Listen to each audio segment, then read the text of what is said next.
apostol. Noong mga araw na iyon, ang mga naghatid kay Pablo ay sumama sa kanya hanggang sa Atenas. Pagkatapos, nagbalik sila sa Berea. Taglay ang bili ni Pablo kina Silas at Timoteo na sumunod sa lalong madaling panahon.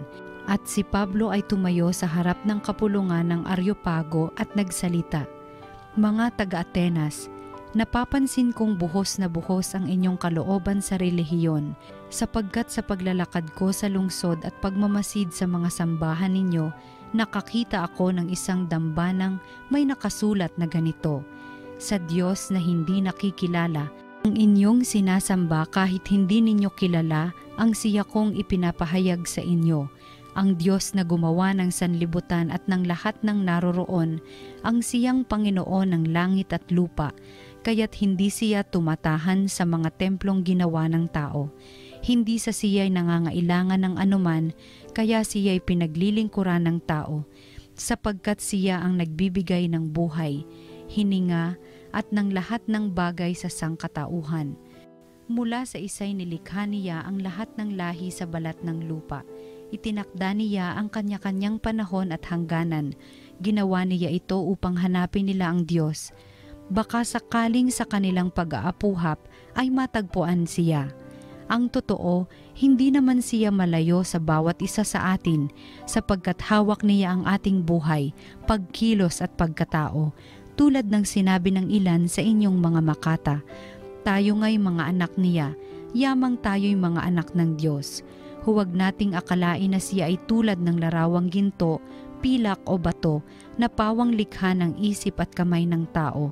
Mahabang panahong di pinansin ng Diyos ang di pagkakilala sa Kanya ng tao, ngunit ngayoy iniuutos niya ang magsisisilat talikdan ang kanilang masamang pamumuhay, sapagkat itinakda na niya ang araw ng paghuhukom sa sanlibutan at ito'y buong katarungan niyang gagawin sa pamamagitan ng Kanyang hinirang. Pinatunayan niya ito sa lahat nang buhayin niyang muli ang taong iyon. Nang marinig nila ang sinabi ni Pablo tungkol sa muling pagkabuhay, tinuya siya ng ilan, ngunit sinabi naman ng iba, "Ibig namin kayong mapakinggan uli tungkol dito." At umalis doon si Pablo. May ilang sumama sa kanya at sumampalataya sa Diyos. Kabilang dito si Dionisio na isa sa mga bumubuo ng kapulungan ng Areopago. May sumama ring babaeng nagngangalang Damaris at mga iba pa. Pagkatapos, umalis si Pablo sa Atenas at nagtungo sa Corinto. Ang salita ng Diyos.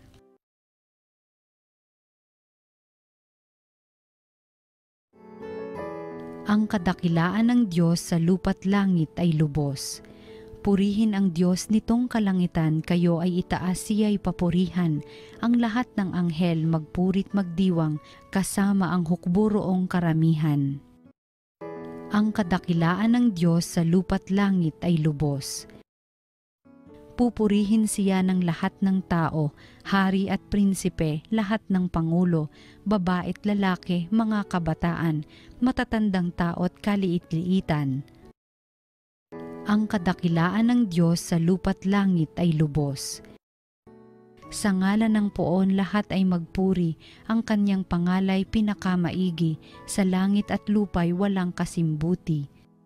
Ang kadakilaan ng Diyos sa lupa't langit ay lubos. Siyang nagpalakas sa sariling bansa, kaya pinupuri ng piniling madla, ang bayang Israel mahal niyang lubha. Ang kadakilaan ng Diyos sa lupa't langit ay lubos. Ang mabuting balita ng Panginoon ayon kay San Juan.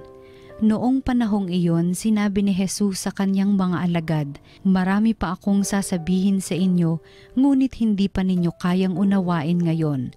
Pagdating ng Espiritu ng katotohanan, tutulungan niya kayo upang maunawaan ninyo ang buong katotohanan, sapagkat magsasalita siya hindi sa ganang kanyang sarili, sasabihin niya sa inyo ang kanyang narinig, at ipapahayag ang mga bagay na darating.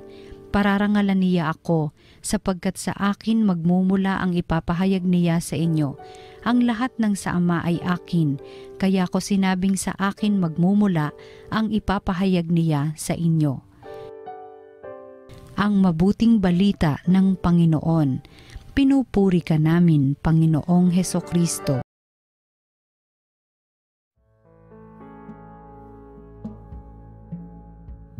Malapit na po ang pag-akyat ng Panginoon sa langit. At pag siya po ay umakyat ng langit, magbibigay po siya ng kanyang huling habilin na magpangalat tayo ng mabuting balita. No? At ipangalat po ito sa lahat ng bansa at gawing disipulo. Binibigyan tayo ng kapangyarihan ng Panginoon para magampanan natin yung ating tungkulin. Kaya ngayon, mga kapatid, pagtrabahuhan na natin, paghandaan natin sarili kung ano yung papel natin. At tayo ay mga tagapagpangalat ng mabuting balita. Tayo rin ay mga tagapagpangalat ng katotohanan ng Diyos. No? Dito pa lamang sa ating ebanghelyo, hinahanda na po tayo ni Jesus. Sabi, mag-antay daw po tayo upang matanggap natin ang Espiritu ng katotohanan. Ano po ba itong katotohanan na ito? No, na nanggagaling po sa Diyos. Alam niyo po, pagka sinasabi nating katotohanan, siguro isa sa mga abusong mga salita ito. Kasi lalo na kung yung pagkakaintindihan natin ngayon ay wala nang isang absolute na truth, kundi mga relative truth na lang, yung katotohanan na ayon lamang sa gusto mo o bagay sa iyong panlasa at wala nang katotohanan, yan, napakalaking problema na po yan. No? At lalo na kapag nasabi na natin, the truth shall set you free. Diba? Kasi yung freedom natin ay batay sa pagkakaalam natin. Paano kung ang nalalaman pala natin ay galing sa isang makitid na mundo o galing sa isang mundo ng kasinungalingan, paano tayo dadalhin ito sa tunay na kalayaan? Tapos minsan ginagamit natin ang ating kalayaan para hindi sumunod sa Diyos. No?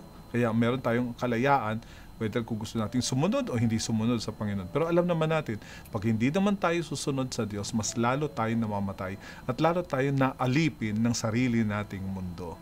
Kaya alin yung tunay na katotohanan nagbibigay sa atin ng kalayaan? Wala nang iba, kundi nanggagaling mismo sa Diyos. At ang Diyos mismo ay katotohanan. Sabi nga si Jesus, ang daan, katotohanan at buhay. Doon ako naniniwala na ang tunay na katotohanan ay nanggagaling at nagmumula sa Diyos. At ano ang pinakabuod ng katotohanan ito?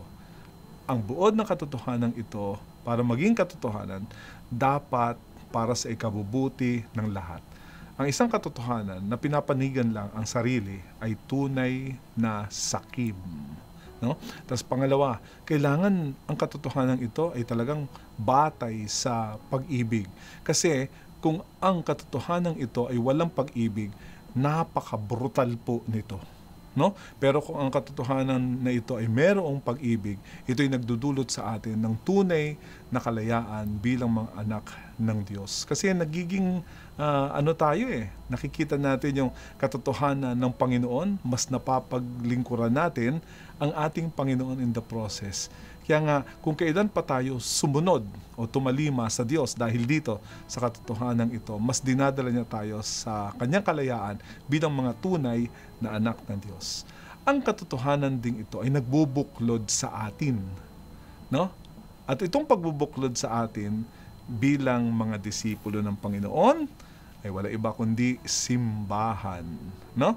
Kadalasan, ang mali rin ang pagkakaintindi natin sa simbahan kung ito ay batay sa tagal, kung kailan tayo nandyan sa loob ng simbahan, na bandang huli, hindi na katotohanan yung mga sinasabi na sa ibang tao, kundi puro kasinungalingan, lalo na paninismis. Nako, hindi na ibig sabihin, total, matagal na ako dito sa simbahan na ito, tapos mamaya nagchismis na. Aba, hindi na po yan katotohanan, kundi kasinungalingan, kadala ng chismis. Pero ang tunay na laman ng simbahan ay mga disipulo na nagpapangalat ng katotohanan ng Panginoon na magdadala sa atin sa tunay na kalayaan. Kaya yan ang kailangan po natin ngayon.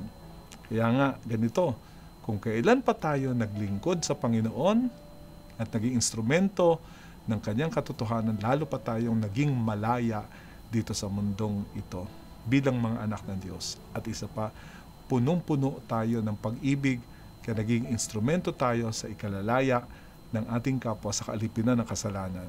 Yung pag-ibig ng Diyos ang nagliligtas sa ating lahat. Kaya manalangin po tayo mga kapatid.